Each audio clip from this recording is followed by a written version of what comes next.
Good morning दोस्तों, all of you. भौतिक विज्ञान में आज हम लोग पढ़ेंगे और ये 2019 में पूछा हुआ है पॉलिटेक्निक झारखंड पॉलिटेक्निक में। देखते हैं क्वेश्चन नंबर 101। बोलता है एक समतल दर्पण द्वारा निर्मित छवि हमेशा ऐसी होती है तो कैसी होती है।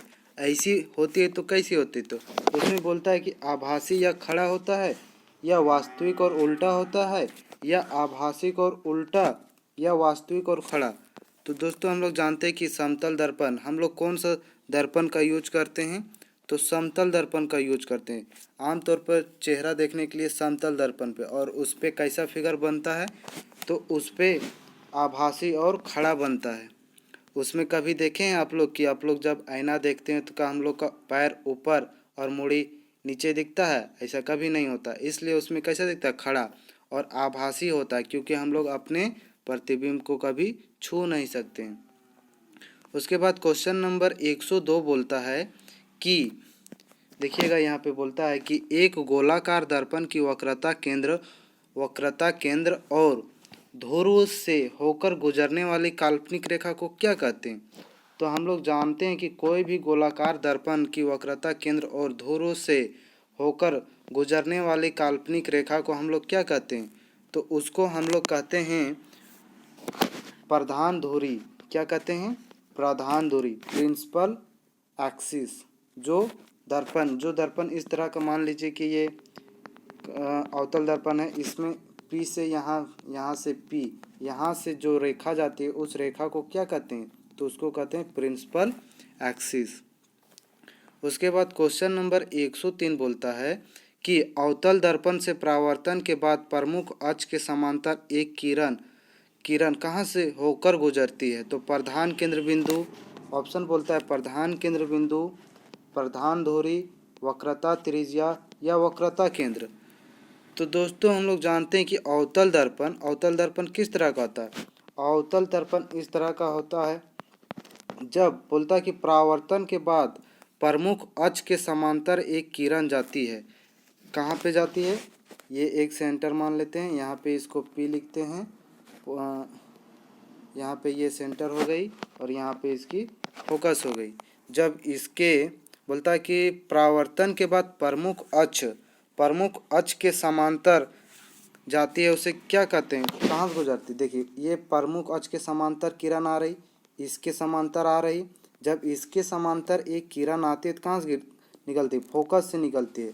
ये इधर से आई और ये इधर गया, ये यहाँ से आया और ये इधर निकल गया, यानी कि ये यहाँ से यहाँ निकल गया, यानी कि कहाँ से निकला? फोकस से, यानी कि प्रिंसिपल फोकस, यानी कि प्रधान केंद्र बिंदु। तो इसका ऑप्शन ए सही हो जाएगा। उसके बाद बोलता है क्वेश्चन नंबर 104 देखिएगा, बोलता है कि जब एक वस्तु को अनंत में रखा जाता है तो उत्तल दर्पण द्वारा निर्मित छवि का आकार होता है, कैसा होता है? बिंदु आकार का, बढ़ा हुआ मतलब पहले अपने साइज से बढ़ा हुआ दिखाई देना, विशाल, बहुत बड़ा, समान माप का या उसी माप का। तो दोस्तों हम लोग जानते हैं कि उत्तल दर्पण में किस तरह का फिगर बनता है। उत्तल दर्पण में हमेशा छोटा प्रतिबिंब बनाता है। उसमें जब छोटा प्रतिबिंब बनाता है और इसमें बोल रहा है कि अनंत से आता है और दूर से आ रहा है, तो जितना दूर बढ़ते जाएंगे उसका तो साइज और छोटा होते जाएगा, और जब होते जाएगा तो उसका कैसा बनेगा? पूरा बिंदु आकार का बनेगा। अनंत कहाँ पे हम लोग नहीं देख सकते। अनंत यानी कि जिसकी दूरी बहुत दूरी होती है, जिसे हम लोग माप नहीं सकते हैं, इसलिए उसका फिगर कैसा बनेगा? उसका बिंदु आकार का बनेगा। 104 का ऑप्शन क्या हो जाएगा? ए। उसके बाद आ जाते हैं हम लोग 105। बोलता है कि दंत चिकित्सक द्वारा रोगियों के दांतों की बड़ी छवियों को देखने के लिए उपयोग किए जाने वाले दर्पण का प्रकार है, किस प्रकार है? नतोदर, उतोदर, समतल या समतलोत्तर।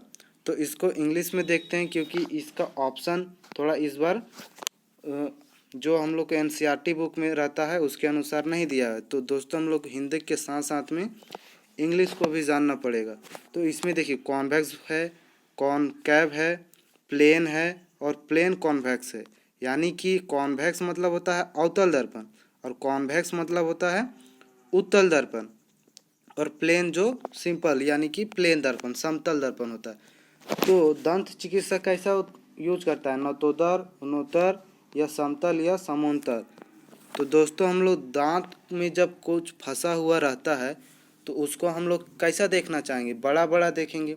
जब बड़ा बड़ा देखना चाहेंगे, बड़ा बड़ा इसलिए देखना चाहेंगे, अगर छोटे को देखेगा तो पता चलेगा कि उसके अंदर में कांची फंसा हुआ है नहीं फंसा हुआ है, नहीं फंसा हुआ, पता ही नहीं चलेगा कि उसमें फंसा है कि नहीं फंसा हुआ।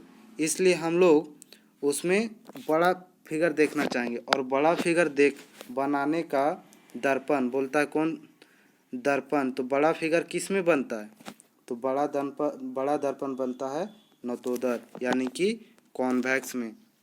105 का ए हो जाएगा। उसके बाद बोलता है 106 कि दिए गए माध्यम युग्म के लिए अपवर्तन कोण के ज्या और आपतन कोण के ज्या का अनुपात स्थिर है। इस सिद्धांत को कहा जाता है किस सिद्धांत, मतलब ये सिद्धांत कौन दिए थे और किसके नाम पे है। पहला ऑप्शन बोलता है इसमें पहला ऑप्शन बोलता है इसमें कि मोलास का नियम या सिद्धांत या आस्नेल का सिद्धांत या स्टीफन का नियम या सिद्धांत या पास्कल का सिद्धांत। तो हम लोग जानते हैं कि जब अपवर्तन कोण यानी कि म्यू बराबर साइन आई बराबर क्या होती है, साइन आर होती है। तो ये नियम कौन दिए थे, ये दिए थे अस्नेल का सिद्धांत, यानी अस्नेल साहब ने दिए थे ये अस्नेल के सिद्धांत। यानी कि 106 का ऑप्शन क्या हो जाएगा, बी। उसके बाद बोलता है 107 निम्नलिखित में से किसका अपवर्तनांक सबसे बड़ा है, बर्फ का या हिम जो बर्फ पर्वत उर्वत होता है उसका, या कार्बन का या हीरा का या मानिक का। तो इसका ऑप्शन हो जाएगा सी। यानी कि पूरा दुनिया में सबसे कठोर कौन सा है, तो हीरा, और इसका अपवर्तनांक सबसे ज़्यादा होता है। तो दोस्तों हम लोग 107 का देख चुके हैं। 107 का क्या होगा, हीरा, ऑप्शन सी 107 का सी। उसके बाद बोलता है कि 108 एक गोलाकार लेंस की वृत्ताकार रूपरेखा के प्रभावी व्यास को कहा जाता है, क्या कहा जाता है, तो उसको क्या कहते हैं, अपचर यानी कि उसको छिद्र कहते हैं। 108 का क्या हो जाएगा, ए। उसके बाद बोलता है कि समतल दर्पण की फोकल लंबाई होती है कितनी, तो समतल दर्पण में कभी आप देखें वो पूरा प्लेन होता है, प्लेन इस तरह से होता है। तो इसको अगर हम गोल करना चाहें तो ये गोल बनेगा, नहीं बनेगा। अगर इधर बढ़ाते जा रहे हैं इधर, तो बढ़ते जा रहा है, कहाँ तक जाएगा पता चलेगा नहीं, इतना दूर तक बनेगा कि हम लोग उसको माप ही नहीं सकते, अनंत। इस दुनिया में जितना कुछ है सब कुछ समा जाएगा, यानी कि अंतरिक्ष में जितना कुछ भी है वो सब कुछ समा जाएगा, फिर भी गोल नहीं बनेगा। इसलिए 109 का ऑप्शन सी अनंत, यानी कि उसमें फोकल लंबाई कितनी होती है, अनंत। अगर अनंत फोकल लंबाई क्या होती है, सेंटर की आधा। तो जब सेंटर का आधा भी करेंगे तो इन्फिनिटिव का आधा ही करेंगे तो कितना होगा, इन्फिनिटी होगा। इसलिए इसका ऑप्शन क्या हो जाएगा, सी। उसके बाद 109 बोलता है 109 में कि लेंस की शक्ति का एसआई इकाई क्या है। तो हम लोग जानते हैं कि लेंस का शक्ति का एसआई मात्रक क्या है, तो डाईऑप्टर। क्या है,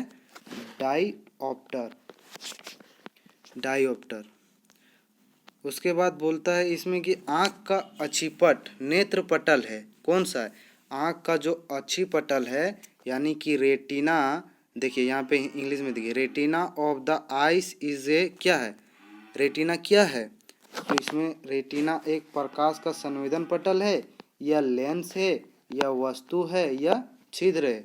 तो रेटिना पे क्या बनता है, हम लोग का फिगर बनता है, और कैसा फिगर बनता है, तो उल्टा फिगर बनता है। तो इसमें ना तो लेंस है, ना वस्तु है, ना छिद्र है। इसमें क्या हो जाएगा, आँख का रेटिना क्या है, प्रकाश का संवेदन पटल ए, यानी कि लाइट सेंसिटिव स्क्रीन। एक स्क्रीन है जहाँ पे हम जो भी वस्तुओं को देखते हैं उन वस्तुओं का उस पर फोटो बनता है। उसके बाद बोलता है 112 में देखिए बोलता है कि आँख के लेंस की फोकल लंबाई को समायोजित करके विभिन्न दूरियों को वस्तुओं पर मानव आँख केंद्रित कर सकती है। इसे क्या कहते हैं, तो इसे क्या कहते हैं, जरा दूर दृष्टि दोष, सुविधा या निकट दृष्टि दोष या दूर दृष्टि दोष। तो दोस्तों हम लोग इसको कहते हैं सुविधा, यानी कि एकोमोडेशन। और आप लोग कमेंट में यह बताइएगा कि निकट दृष्टि दोष में हम लोग किस तरह का लेंस का उपयोग करते हैं इसका निवारण के लिए। ठीक है, इसके बाद आ जाइए 113। 113 बोलता है इसमें कि आँख के लेंस की फोकल लंबाई में परिवर्तन किसके क्रिया के कारण होता है। तो जो आँख का फोकल लंबाई है, यानी कि हम लोग आँख में कौन सा लेंस है, उत्तल लेंस है। तो इस लेंस को कौन बड़ा और छोटा करता है, यानी कि इसके फोकल लंबाई को कौन परिवर्तन करता है। तो बात इसमें ये आ जाता है कि इसमें देखते हैं हम लोग जब आँख का चैप्टर पढ़े थे इसमें, तो देखिए आँख में लेंस इस तरह से होता है और इसमें सिलेरी मसल क्या रहती है, जकड़ी हुई रहती है। अगर ये सिलेरी मसल इधर खींचता है और इधर भी खींचता है तो क्या होगा, लेंस पतला हो जाएगा, जिसके कारण फोकल लंबाई बढ़ जाएगी। और जब फोकल लंबाई बढ़ जाएगी तो फिर उसको फिर कौन करता है, तो सिलेरी मांसपेशी, यानी किसके द्वारा ये परिवर्तन होता है, तो सिलेरी मांसपेशियां द्वारा।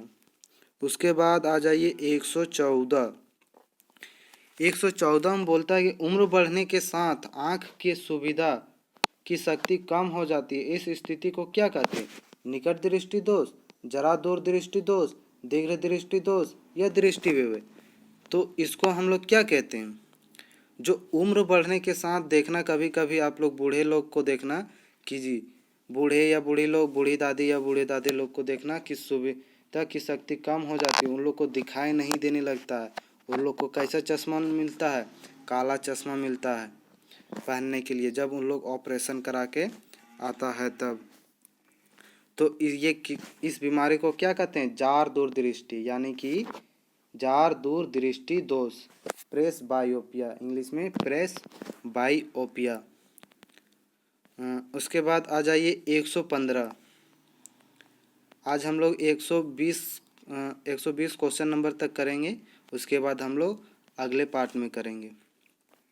इसमें बोलता है कि जब सफ़ेद प्रकाश का प्रकीर्णन होता है तब निम्न में से कौन सा रंग सबसे ज़्यादा झुकता है।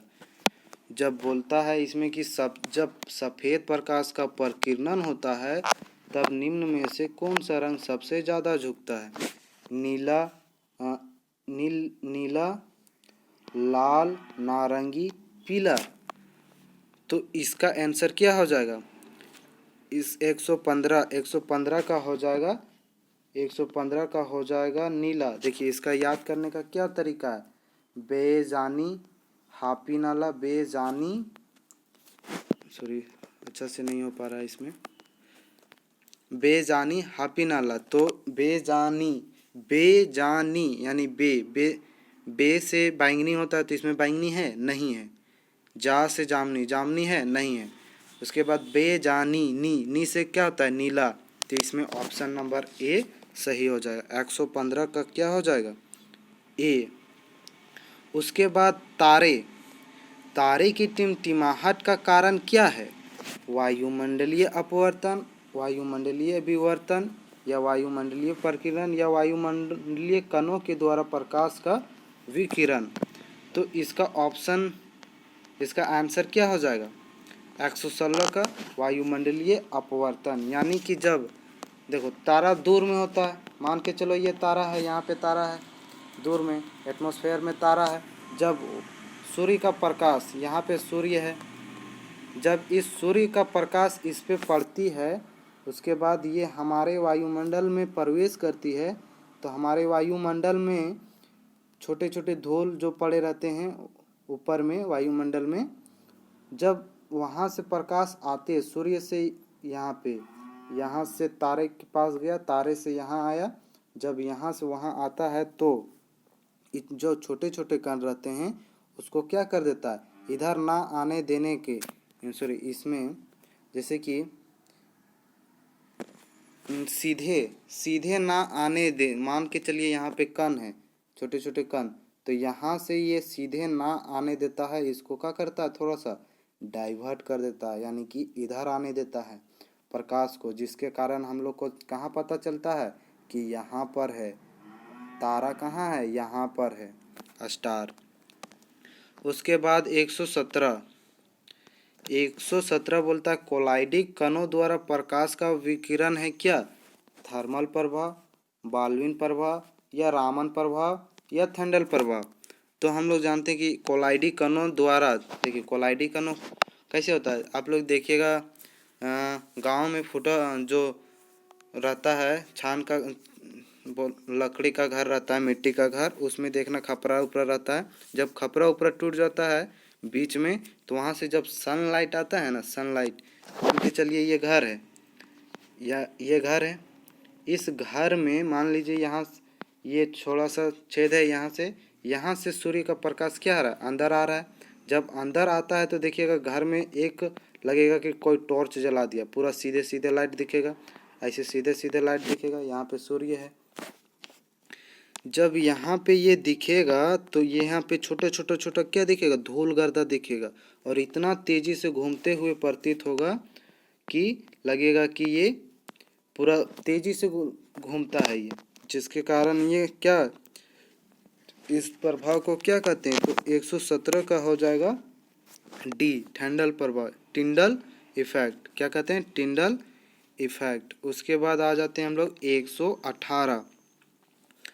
118 में बोलता है कि आकाश का नीला रंग और सूर्योदय और सूर्यास्त के समय सूर्य लाल रंग का कारण है क्या, तो प्रकाश का प्रकीर्णन, परावर्तन, थर्मल प्रभाव या वायुमंडलीय विवर्तन। तो जहाँ अगर कलर फैला हुआ का क्वेश्चन आए तो वहाँ पे क्या होगा, प्रकाश का विकिरण। अरे 100 जब सूर्य का प्रकाश आता है तो आकाश में क्या नीला रंग फैल जाता है, क्योंकि उसका विचलन ज़्यादा रहता है, विचलन ज़्यादा रहने के कारण वो फैल जाता है, फैलने के कारण वो आकाश में पूरा फैल जाता है, और वो आकाश कैसा दिखाई देने लगता है, नीला, और सूर्योदय और सूर्यास्त के समय कैसा दिखाई देता है, लाल।